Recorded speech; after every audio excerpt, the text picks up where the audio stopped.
My two guests will represent themselves. First, Noam Chomsky is professor of linguistics at MIT and the author of Deterring Democracy. He's in the studios of WBUR in Boston. Professor Chomsky, good afternoon. Good afternoon. Christopher Hitchens is a columnist for The Nation and Washington editor for Harper's Magazine. He's here in Studio One in Washington. Christopher Hitchens, good afternoon. Good afternoon. When we talk about political discourse in the United States, Mr. Hitchens, what typically are we talking about? And I want to confine my remarks, at least in the beginning, to broadcast media. Let me give you a topical example then, just to start with. Governor Brown of California, Jerry Brown, went on the PBS candidate selection first draft debate, and he attacked the corporate sponsorship of the program. He attacked the record of the administration on invisible government, the Iran-Contra connection, the overseas and domestic racketeering. He attacked the domination of politics by political action committees, and he accused his own party of being complicit with all of this. He was running, in a sense, against the Democratic Party, too. Various attempts were made to shut him up at the time, which probably some of you remember. I held no particular brief for Governor Brown. I was interested, though, to see. He was the only candidate to mention or do any of these things. I was interested to see in the Washington Post report of the thing, his performance was described as disruptive. This is in a news story. Now, naturally, the question is, disruptive of what? Or disruptive of whom? The answer to that is, in the mind of the Washington Post, that's a stupid question. To the consensus, which it is our responsibility to guard. We are the brackets, the enclosing brackets, that define what can and cannot be sensibly said. And we meaning the media, we meaning the Washington Post. Yes, and this fell unpardonably outside them. Therefore, to all intents and purposes, and since then, that candidate and his program do not exist. They are not mainstream. It's a vulgar example, but it's one that comes to hand, and you asked me to talk about an electronic instance. I had to use a print reinforcement, but I think the same point holds. It's interesting, because I actually, when one goes into a magazine store, one sees a lot of different publications that exist out there. Whether you would find the diversity in the Washington Post that you find actually on the racks of the print media in the United States, I think it would be fairly predictable to find a more narrow range of opinions in the Washington Post, but that doesn't get them off the hook. Professor Chomsky, when you look at political debate in this country and see mainstream discussion of issues, and I hesitate to use even the word mainstream, what is it that you see, and what do you think is notably absent from that debate? Well, let me also take a topical example, in fact, one that's a few minutes old. I just got into the studio in time to pick up a piece of the news, 2 o'clock news, and as I put my earphones on, there was a discussion of the UN moves with regard to the alleged Libyan involvement in the Lockerbie bombing. Now, that's a good news story. And in fact, if we had an independent media, they would immediately raise some obvious questions. The coverage of that story is pretty much as it was on the 2 o'clock news. It is framed by those with power. However, independent media would not accept that framing. They would ask about the question, a more general question. So, for example, the Lockerbie bombing was an atrocity, but it's not the only one. The worst air tragedy of this decade was in 1985, an Air India flight that was blown up with, I think, about 330 people killed. That bombing was traced back to terrorists who were trained in a camp for paramilitary mercenaries in Alabama with close ties to U.S. intelligence, apparently involved in Central American terrorism and so on. Edwin Meese, who was then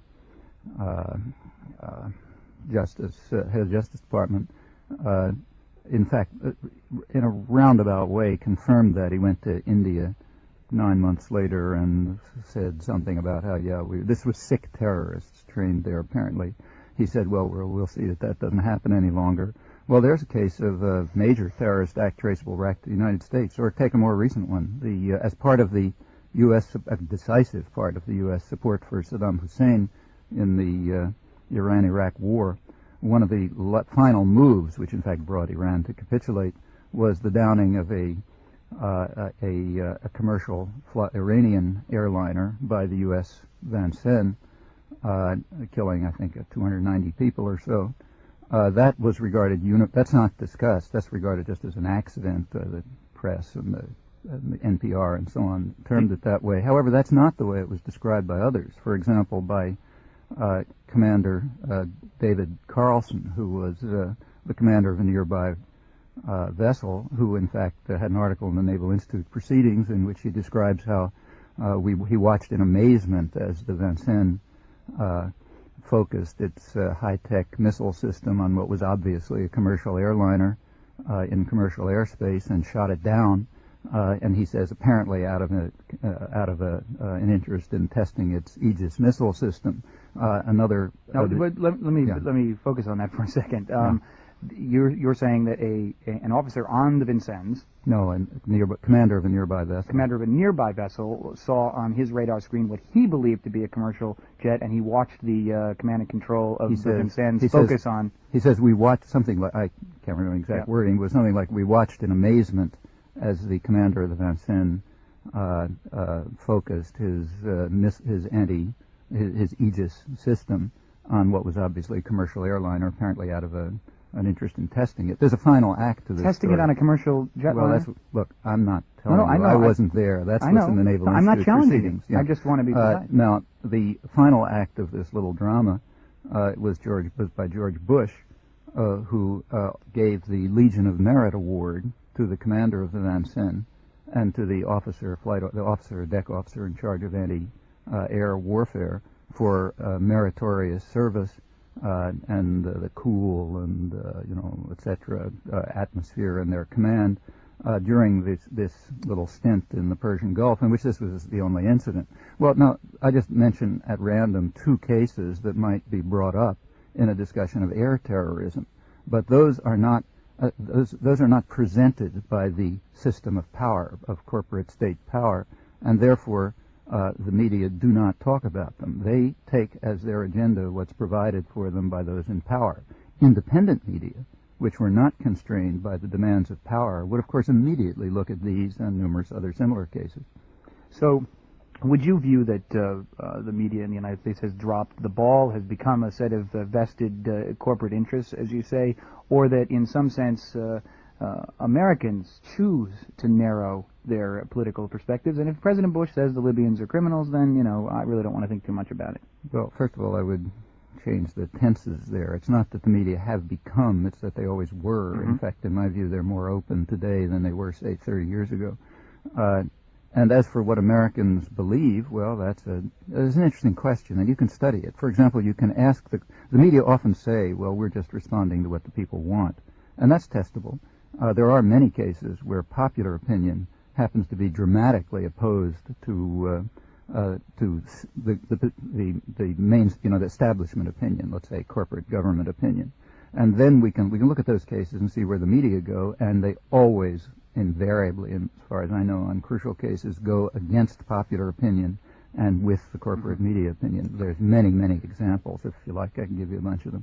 Let's get a comment from Christopher Hitchens. I recall you during the Gulf War. I was over in Israel at the time in a fairly celebrated debate with Charlton Heston, who I suppose is just an expert in agreeing with President Bush, and that was why he was booked on the program at the time. But I do recall that you and he debated the war and the morality of the war in some sense and got into a very spirited debate. And I wouldn't want to debate you after seeing that myself. And I think he ended up being unable to identify certain fairly elementary countries in the Middle East at the conclusion of the debate. But what struck me in watching it on CNN in the midst of the Gulf War story was how little that content, that sort of format, elicited any interesting information really about the war, other than the sort of skill of a debater, Christopher Hitchens, and the somewhat morally outraged doofiness of one actor, Charlton Heston. Do you think debate on the media elucidates anything? Well, I don't think that it need not or cannot, because there's no way finally that once people are on the air, they can be, any more than you can constrain me, constrained in what they say. However, the questions that are asked or the topics that are to be addressed are usually pretty narrow. On the day you refer to, I remember thinking, well, it just must be that CNN's Rolodex had spun round to H that day, and they'd sort of, decided they'd had Hitchens and Heston. And though I was allowed to have a go at old Moses himself on this great subject, what struck me was that at every single ad break and pause break, they would insist, at least one person would come on, sometimes two, to say, we want to stress that Mr. Hitchens is speaking entirely in his personal capacity. What you've just seen is merely the ravings of this guy's name begins with H. We are not responsible for the... Oh, yeah. Very, very important to sort of quarantine, or perhaps I'm not allowed to say this on the air, prophylactic. It was sort of wrapped around me so that, as it were, it's the clown hour on CNN. This isn't serious at all. If it was serious, you'd know, because it would be Brent Scowcroft. That would be real. I want to point out to our listeners that Christopher Hitchens represents only himself, and does not represent all people in straitjackets. Now, for example, if we stay with that very subject, people write to me a lot and say, why do we never have Noam Chomsky on the airways? Why we never see him? And I write back and say, well, it's because he doesn't fit what they think counts as an expert, and so on. Well, one thing, he knows too much. For another thing, he takes an opposition view. But there's another reason why I think, even if Noam was on Nightline, it might be pretty hopeless. Let me set the scene for you. It's Nightline. Ted Koppel, one of the other priesthood, is on. He says, well, now we leave Scowcroft and Moshe Arens and some Saudi prince, and so we say, now we've got Professor at MIT. Noam Chomsky, do you think it would be in our interests to trade a short-term settlement freeze on the West Bank for a $2 billion loan guarantee? And remember that we're running out of time here. I want a very quick answer. The fact is, the whole grammar of the question, from the point of view of anyone who's studied the subject and has any interest in justice and so on, is a stupid question. You would hardly have time to point out the false assumptions contained within it, but it would all have to be framed in terms of of our interests, which are assumed, our common membership in a family rather than a divided society, which is intended to be conveyed by we. All of that couldn't, I think, be vanquished, even by someone like Professor Chomsky, in the time that would be allowed it. So it isn't just, as I write back to people who say this, it's not just who you see on the air. It's the assumptions that govern discourse. It's the assumptions that say, if James Baker says he's on a peace mission, he's on a peace mission. We call it Secretary Baker's peace mission. It's for him to prove, but we don't ask that. And if I was to say, for instance, Secretary Baker's salesmanship campaign to sell a fairly questionable notion of, U.S. control of emerging governments in Eastern Europe, that I would be laughed off the air. Well, so you would, but you needn't. I mean, we needn't take it that far. We could simply describe it as a diplomatic mission. But to say peace mission, as it's always called, and the peace process, as it's always called, when anyone who's studied it knows it's neither of the above, makes two assumptions. One is that of altruism, in a sense, with all the good things that come from the word peace. The other is that of the United States as a disinterested superpower with no involvement of its own, merely trying to compose a wild quarrel among barbarous people, spending its own time and money on this enterprise and being totally above the battle. Every time you hear peace mission and peace process, that is what's really being told you. All right, let's take some calls. This is Talk of the Nation, 800-989-TALK, 800-989-8255 is the number here in Studio One. If you have a question for Christopher Hitchens, columnist for The Nation and Washington editor for Harper's Magazine, or Professor Noam Chomsky, professor of linguistics at MIT and the author of Deterring Democracy, among other books, which are certainly available. All this is available, even if Noam Chomsky is not available on Nightline, and I hope someday that you're asked that question, Professor Chomsky. From San Diego, California, Charles, you're on the air. Yes. First of all, what an honor to be on the air with the stellar people you have. Dr. Chomsky and Mr. Hitchens are absolutely leading lights. Out of curiosity, I think the first thing needs to be asked is what political discourse? In an age of bumper sticker issues and fortune-cooking policies, where the primary thrust of the media or the politicians seems to be to adhere to Milo Frank's dictum of get your point across in 30 seconds or less, there is no space for discourse. Ironically, today is Lincoln's birthday. The Lincoln-Douglas debates would attract thousands of people, 3,500 to 7,000 people, and they went on for up to 10 hours with food breaks and restroom breaks and all of that going on all the time. Tell me what politician today could advertise that they were going to have a 3-hour discourse in any public Billy Graham. in this country Billy and draw Graham. more than 100 people. Billy Graham, Charles. He does it all the time. No, I said political. Right. Good point. Do you have a question for Professor Chomsky or Christopher Hitchens? Yes.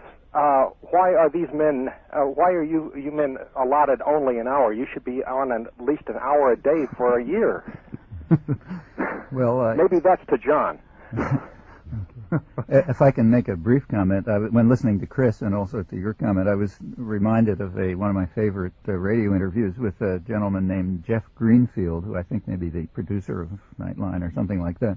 And he was asked on this interview, it was played for me in my own interview on the same station later, he was asked how come Chomsky is never on Nightline, and he sort of fumed for a while about he's from Neptune and this and that. But when he got Greenfield said that, really? Yeah, something like that. Then I think that was his word, in fact. But when he calmed down, he said, look, there's a real reason. Chomsky lacks concision. It's the first time I'd ever heard that word. And then he went on to explain it. Concision means the ability to say something in, between two commercials or something like that in 1 minute.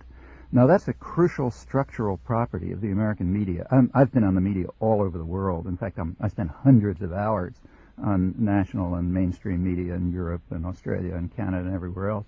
And to my knowledge, the United States is the only country that has this structural property. Namely, you have to get it out in a few minutes. And that's very useful, because in a few minutes you can say something that's conventional, or you can say, in which case you don't need any evidence for it, or you can say something unconventional, in which case you'd sound like you do come from Neptune. So, for example, let's take the Libyan case again, since it happens to be on my mind. If I were to say Gaddafi's a terrorist, I can do that under the conditions of concision, because I don't need any evidence. Everyone knows it. They've heard it 1,000,000 times. If I were to say George Bush is a terrorist, I would sound like I'm coming from Neptune, because I would be asked properly, what would he mean by that? I never heard that one before. But then they say, thank you, Mr. Chomsky, we have to turn for the commercial break. The same is true with regard to, say, peace process, the point that Chris Hitchens brought up. The fact of the matter is, for anyone who looks at this material, it's perfectly obvious that the United States has been opposing the peace process for 20 years. In fact, not just opposing it, but blocking it. You can tell this simply by looking at UN votes. Every year can't come to the Security Council because the United States vetoes it. In the General Assembly, where the U.S. doesn't have a veto, there are regular votes with numbers like 140 to 2 and so on, the 2 being the U.S. and Israel every year, right up to December 1990. Calling for a political settlement, which the U.S. blocks. Well, suppose somebody were to ask me, Chris's question, what do you think about the American effort in the peace process? In order to answer, the first thing I would have to say is, wait a minute, there is no U.S. peace process. The United States is opposed to the peace process. At that point, somebody would want some evidence, and at that point, the break would come. That's a striking property of the U.S. media. Now, the fact of the matter is, in every other country that I know of, in the third world or in Europe or Australia or wherever, you not only have a chance to make your 30-second statement, but you have time to back it up, to give evidence, to have interchange, to have dialogue, and so on and so forth.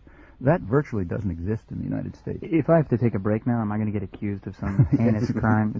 Just promise me you won't do that? Okay, I'm not going to take a break yet, but I may do so pretty soon. From Milwaukee, Wisconsin, Hugh, you're on the air. Oh, hi. Hi. By the way, it is good to hear the Hitchens and Noam Chomsky on the radio, and they should have more access. But there should also be more access from the right. In Wisconsin, I've heard Noam Chomsky giving hour-long radio lectures. But we never hear William Shockley or Arthur Jensen or Linda Gottfredson, whose work is controversial because it doesn't fit the liberal pattern of thought. Hugh, are you familiar with Joseph Sobran and David Mason? No, I'm not. All right, they're two, I suppose you might call them conservatives. They'll be on this program in the same hour tomorrow.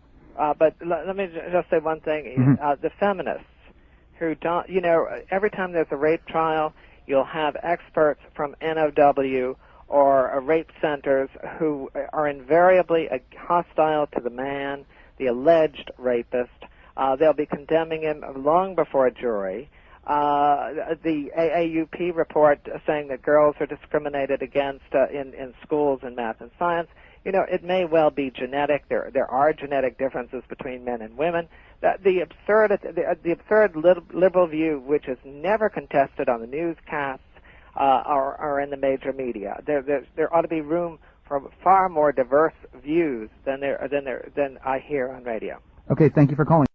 To both of you, there are constant accusations of this network that we're leftist, which makes me hysterical most of the time. But as far as you, particularly Christopher Hitchens, cover issues in the left, is there a kind of faddism and uniformity in the American left that maybe it doesn't dominate the media? I don't think feminists control the media particularly, but that it makes it difficult for diverse points to be heard within the American left? No, I don't believe that's true. I mean, although I've written articles critical of positions that are cherished on the left in my time, I find that the irritating thing about that is that in a sense the two political cultures reflect upon one another. The left doesn't like to debate too much in public sometimes because it fears that the only coverage they'll get from that is of fratricide on the left, because otherwise it wouldn't be intelligible. So this has a sort of stupid, in my opinion, coercive effect on people sort of trying to keep solidarity in the ranks and that kind of thing. That, on the other hand, people who do that, I think, are responsible for their own actions and their own ways of thinking. They can't blame the consensus for that. I think I still have the former questioner's point in my mind. I mean, he's right up to a point in that the bias very much is against ideas or people who have them, and thus honest conservatives very often, I suppose one must add dishonest ones, suffer too from this, because there isn't time for them, if they want to develop a real theory, to get it across. However, in general, in my milieu, which is that of the sort of the columnist, the pundit, the gabfest show, and that kind of thing, the right has an enormous number of advantages. I mean, for example, on PBS there are, I think, 3 chat shows, all of them run by people who are associated with the National Review, which is William Buckley's magazine. It is. There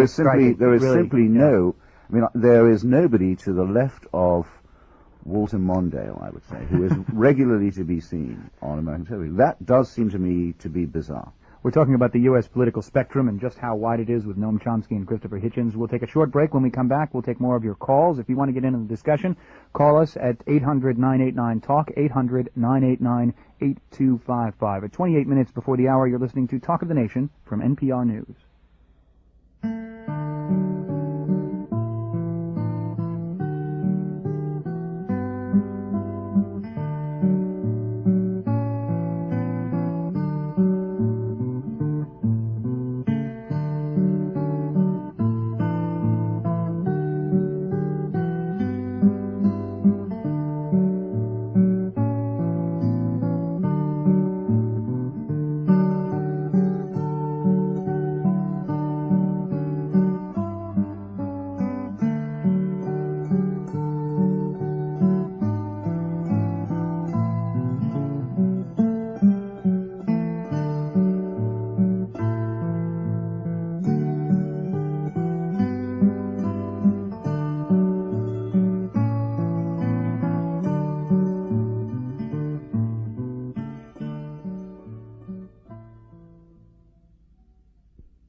This is Talk of the Nation. I'm John Hockenberry. We're discussing the breadth, or lack of same, of the political debate in this country. Today, we view from the left with Noam Chomsky, professor of linguistics at MIT and author of the book Deterring Democracy, and Christopher Hitchens, a columnist for The Nation and the Washington editor of Harper's Magazine. And from Lake Odessa, Michigan, Joanne, you're on the air. Hello, I wonder why the mentally ill are the last to receive human rights and suffer the most. Every time someone's killed or some terrible crime is committed, this public outcry rises up. Well, they must have been a nut, or they were mentally ill, or something. And usually it turns out to be just another guy, but they don't forget. It comes in the papers that when a crime was committed, it's reported in the paper that he was mentally ill. Okay, Joanne, thanks for calling, and just hold on there. You know, she raises the Jeffrey Dahmer story, which is a very interesting example of how difficult it is to come to grips with people who are evil, or people who have people who have a systematic pattern of crime. It's much easier to call them mentally ill and to create a category that we can throw them in. Professor Chomsky, what do you think of the coverage of the Jeffrey Dahmer story? Not that the caller necessarily raised it. To be perfectly frank, I don't feel competent to comment on it. My concentration lies elsewhere. I do think that it's quite true that we don't pay attention to people who are habitually violent and murderous. and they start in the highest places, starting with the president and on down. And there's a long record of atrocities and violence, which are systematic and institutional, and we do disregard them. With regard to the particular case in question, I don't feel competent to comment. That's fine. From Boston, Massachusetts, Pete, you're on the air. Hello, Pete. Hi, I thank you very much for this show and all your other ones that I've heard. My comment, and hopefully will be cogent to this question. I was in 1981. When the hostages were returned, there was a morning 9 a.m. morning interview series with the hostages, and the spokesman was the highest ranking officer, Bruce Langan. Right. Mm-hmm. And he was asked a question by a female member of the media. I don't know from where. I can't recall. The question was, don't you think that the U.S. should take some responsibility for your people being taken hostage because of the overthrow in the 53 regime and the funding of Savak? And he said, can't hear you. Perfectly audible to me, and I'm sure to everybody else, and probably to him. And he said, and she started again. He said, well, I can't hear you. We'll have to go on. Well, the fact that he didn't respond is indicative of something, but the fact that no one else in the media, in the major media, I should say, ever seemed to respond to this at all. There was no, or the nuclear disaster in '68 in Russia. That was never brought out, and I'd heard about it in '72 or something from some countercultural magazine. Well, we don't seem to dig deep enough. If I may comment on that, take the first case, the U.S. media and the regime and the overthrow of the parliamentary regime in Iran, and then the U.S. support for the Shah till 1979.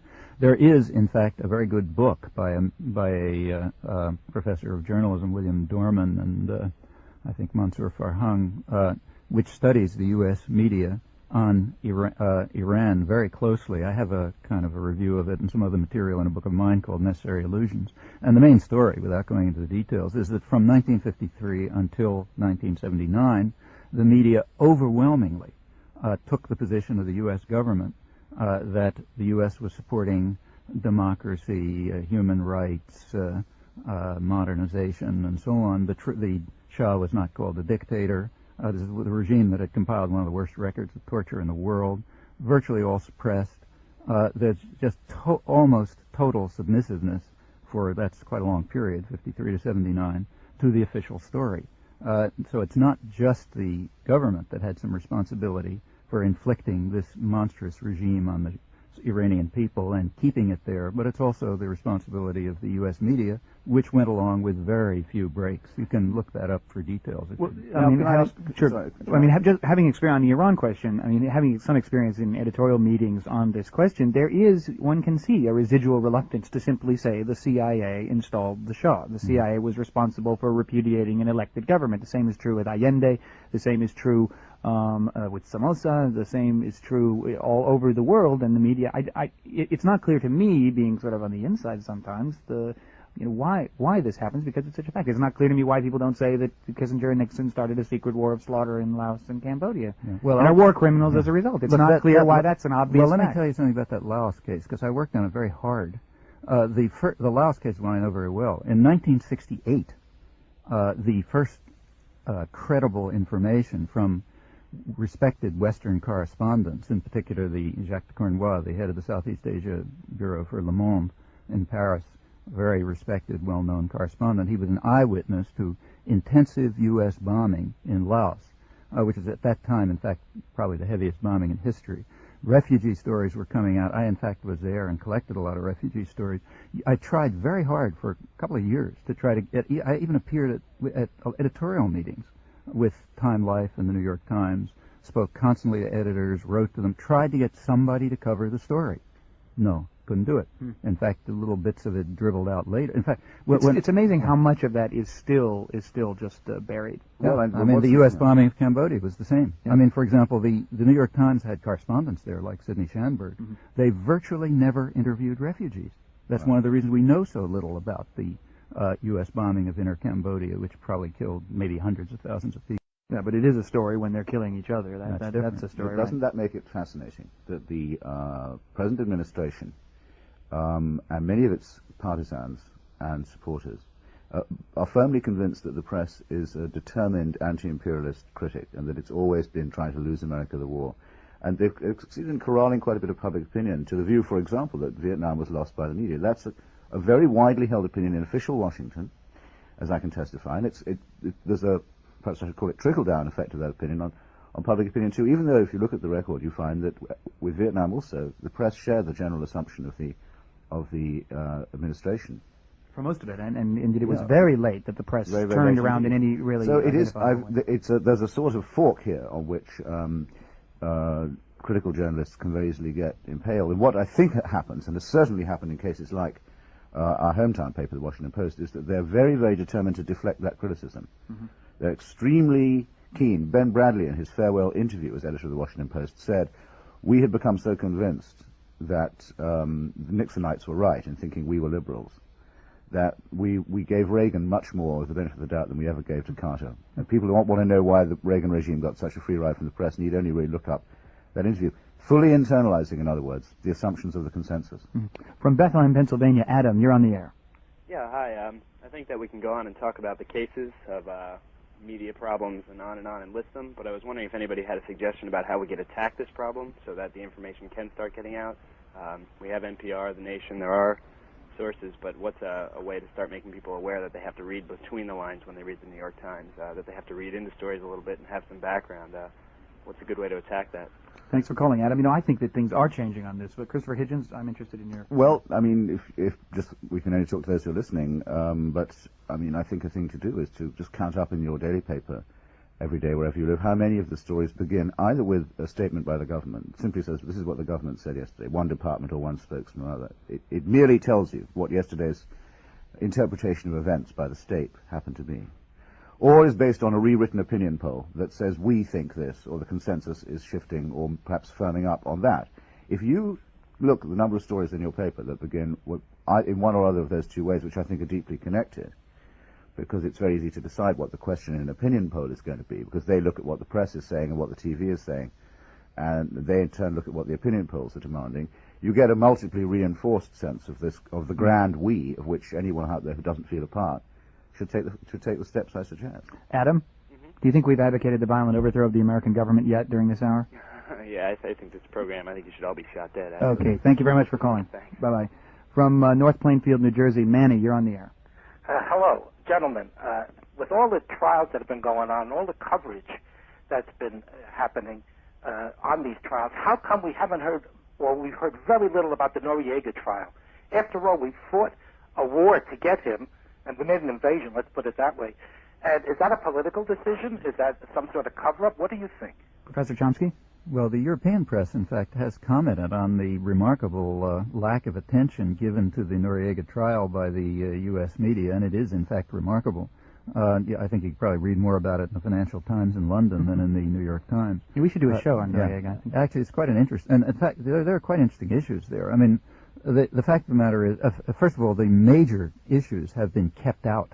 The judge and the government have succeeded in eliminating most of the issues.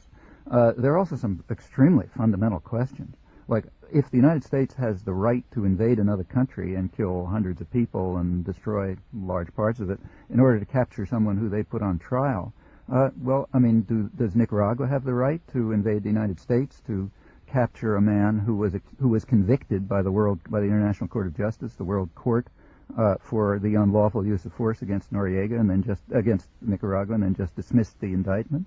Does Gaddafi have the right to invade the United States to capture somebody who bombed Tripoli and Benghazi on totally fraudulent pretenses, and on and on?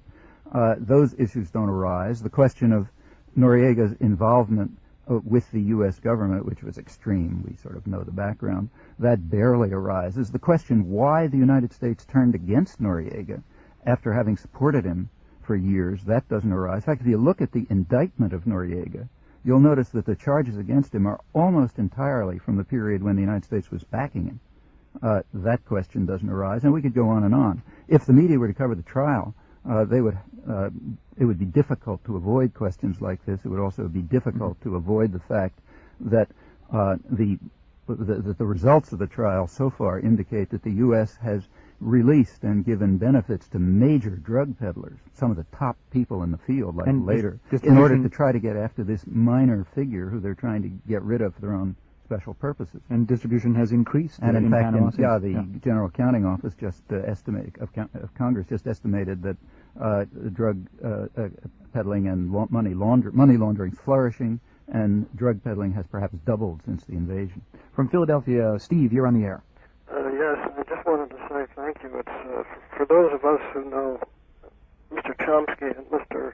Hitchens through the written word, it's a miracle almost to hear them in person on radio, and I thank you for letting them be there. And I just wanted to ask a couple of questions and make a comment. Mr. Chomsky is absolutely right that the men who commit violence and terrorism actually, sometimes it goes right to the top, and specifically starting in 1981, these past 11 years have been proof of that. The whole question of the Contras, Nicaragua, El Salvador, you name it, the trials were all whitewashes. Practically everybody that had anything to do with the worst parts of it, tens of thousands of people died in those countries. In Panama, some 3,000 families still don't have their homes, which were bombed out by the Americans, supposedly in order to get Noriega. And do you have a question, Steve? My question, I guess, is to both of you, Mr. Chomsky and Mr. Hitchens, if Americans, will they ever find out the results of the Gulf War? I mean, I was overwhelmed at the flag waving and the yellow ribboning all over the place, and the fact that those of us who were against it always had to defend ourselves by saying, "Oh, we're for the troops, but we're against the war." Will this change anything? I mean, will it ever come out? It seems to me the only person who gets partway there is Bill Moyers on public television. Christopher Hitchens? He produces his own shows, and so far he's caught everything from Reagan's religious right friends through Nicaragua, and most recently he did a piece on after the Gulf War. And to this day, the Americans don't realize what's happening to people who are continuing to die, especially children. And, sure, Steve. Let's get a comment from Christopher Hitchens. I mean, will we ever change? You might want to take a look, if you can get hold of it, at an excellent documentary made by friends of mine, Andrew and Leslie Coburn, was shown on PBS not long ago, called The War We Left Behind. I thought it a very good title, because perhaps to be criticized only in one respect, in that it does suggest the war is over, whereas, in fact, as you know, the war against Iraq is continuing. And it's continuing now by the means which the administration described as contemptible and useless when they were put forward as an alternative to an actual all-out aerial bombardment, namely economic sanctions, which do have the effect of slowly starving and crippling the population of Iraq, while leaving the military caste of Saddam Hussein and his criminal Ba'ath Party in charge. Now, I was asked the other day at a public forum in Washington, sponsored by the Middle East Institute, why do you think the administration decided to spare Saddam Hussein? Because it's clear that they did. That was a decision. And I said, I think because they thought they might need him again. As they had used him before, so they might wish to return him to employment. They certainly didn't think it was worth discarding someone who had in the past been such a useful and loyal ally. Now, the fact is, if that's true, I caught a sort of note of despair almost and cynicism in the questioner's voice. If that's true, then things are really horrible, because it means that people can be fooled, which is something that those of us who consider ourselves Democrats don't like to admit, and in fact don't really believe. We don't think people are just so many units to be forced into one note of applause. Well, let me just add to that one of the cases where the newspapers did tell the truth, and in fact I will now compliment a journalist who I rarely do compliment, the chief diplomatic correspondent of the New York Times, Thomas Friedman. At the time when the U.S. was offering tacit support to Saddam Hussein, as he slaughtered first the Shiites in the south and then the Kurds in the north, Friedman, who essentially expresses State Department views, explained why this was happening, and he put it pretty frankly and honestly, and I think accurately. He said the United States is trying to achieve what he called the best of all worlds, And the best of all worlds would be an iron-fisted Iraqi military junta which could wield the iron fist exactly as Saddam Hussein did prior to August 2nd, 1990, much to the satisfaction of the U.S. allies, Turkey and Saudi Arabia, and the only thing he didn't add is much to the satisfaction of the boss in Washington. Well, that's the answer. Sometimes you do get the truth. Noam Chomsky and Christopher Hitchens. I'm John Hockenberry. This is Talk of the Nation from National Public Radio. From San Diego, California, Lisa, you're on the air. Well, hi. I want to thank you all for doing what you're doing. And I also want to bring up that mainstream media did not report the Syrian government's human rights violations that were exactly the same as Saddam Hussein, and they were our ally during the war. And also the Nina Totenberg and Daniel Shore's problems they're having with the government as a result of the leaks during the Anita Hill and Clarence Thomas hearings. I remember hearing in a mass communications class years ago that he who controls the media controls the government. I think Ronald Reagan was a prime example of this, being an actor and whoever was behind him in his administration. I feel that we really, really have to be cognizant of who's supporting the media. I know that public radio is supported by. I know how public radio is supported, but the mainstream media is. Do you really? Well, really? I know listeners support please. it, and also for donations and so forth. But he who controls the mainstream media controls the government. That's no secret. And well, anyway, I'd like to know what. Sure, we'll get a comment, Lisa. Thank you very much for calling. Okay, thank you. Professor Chomsky, about Syria. Yeah, about Syria, you're absolutely right. I mean, Hafez al-Assad of Syria is indistinguishable from Saddam Hussein. We love the Ba'ath Party, or at least the White House loves the Ba'ath. But he's, and in fact, don't forget that George Bush was extremely friendly to Saddam Hussein prior to the time when he disobeyed orders on August 2nd, 1990. But before that, he was a favored friend and ally. Up until August 1st, the administration was still authorizing credits, shipments, even shipments which went straight to military industries, which were later bombed. Well, Bob Dole went there. Yeah. Senator Bob Dole was there. So he was just a fine guy, and just as Friedman said, as long as he was wielding the iron fist in our interest. Now, with regard to your comment that he who owns the media runs the government, there's something true about that, I think, but it goes a little bit deeper. The mainstream media are major corporations, parts of even larger conglomerates. That's who owns the mainstream media, and it is absolutely true that they also dominate and control the government. We talk about the media, we talk about the government, but we don't talk very much about the corporate centers of power, and that's where real power lies in the country. As long as we don't talk about that, we're always around the periphery. From Fairfield, Connecticut, Felix, you're on the air. Yes, hi, thank you for taking my call. I'd like a comment on the mission of the media. I see the media lacking altruism in its mission. To me, the primary responsibility of the media is to be part of the educational process of our society. And it seems that more often than not, what they tend to do is try to entertain and do what sells more than try to help people to be more intelligent. Although, Felix, let me ask you a question about that. I mean, would you trust, Bryant Gumbel to teach you things about, Australian politics or European economics or something like that? I mean, do you really want the media to be the holders of all knowledge? I would like them to be a part of the educational process. That's my big complaint. There isn't enough National Public Radio type media going on. The vast majority of the media is, as I say, not altruistic. And I'd like a comment about how. Sure. Yeah. Sure. We're running out of time, so I'll just let you go. Thank you very much, Felix. Okay. Christopher Hitchens. Look, I think it's true that there are showbiz values very dominant in the media. That part of this is to do with the battle for ratings and matters of this kind, barely ideological at all. I mean, Gresham's law will occur whereby a good story about sports or sex or weather or something of the sort has a better chance than a considered Although piece. That's ideological. Don't you think? Well, I think it has. I think it is. It is in the last instance. It is ideological. Mm-hmm. Yes, because it would certainly need an ideological decision to do it the other way around. Right. So exactly. Logically, yes. But what worries me even more is the way that showbiz values have bled into what the ostensible coverage is supposed to be. I'll give you what will seem a trivial example.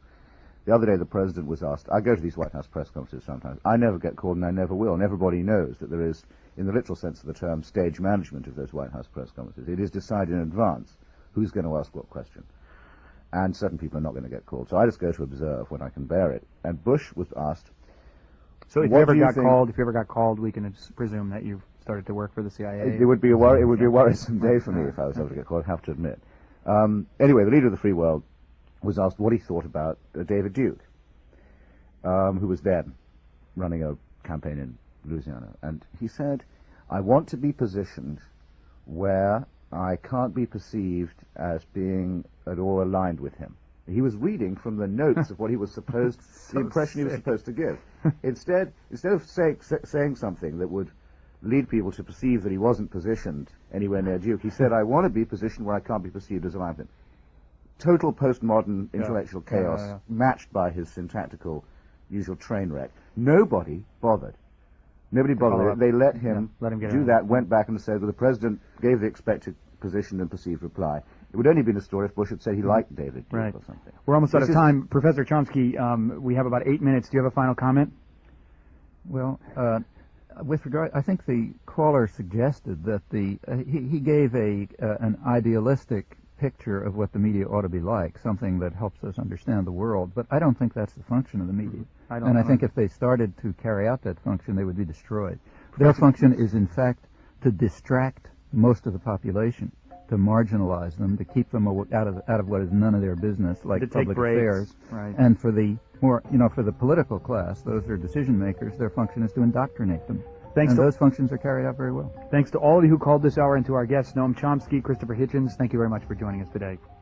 Professor Chomsky is professor of linguistics at the Massachusetts Institute of Technology, the author of Deterring Democracy and other books. Professor Chomsky spoke with us from the studios of member station WBUR in Boston. Joining me here in Studio 1 was Christopher Hitchens, columnist for The Nation and the Washington editor of Harper's Magazine. Don't forget, tomorrow at this time on most of these public radio stations, we'll continue our discussion of the width of the political spectrum. Tomorrow, our guests include columnist Joseph Sobran and David Mason of the Heritage Foundation. That's tomorrow on Talk of the Nation. Our technical director is Liz Buchel. The audio engineers are Preston Brown, Lauren Kelly, and John Carrillo here in Washington, and David Gorin and Neil Rauch in New York. The staff pianist is Linda Lee. In Washington, I'm John Hockenberry.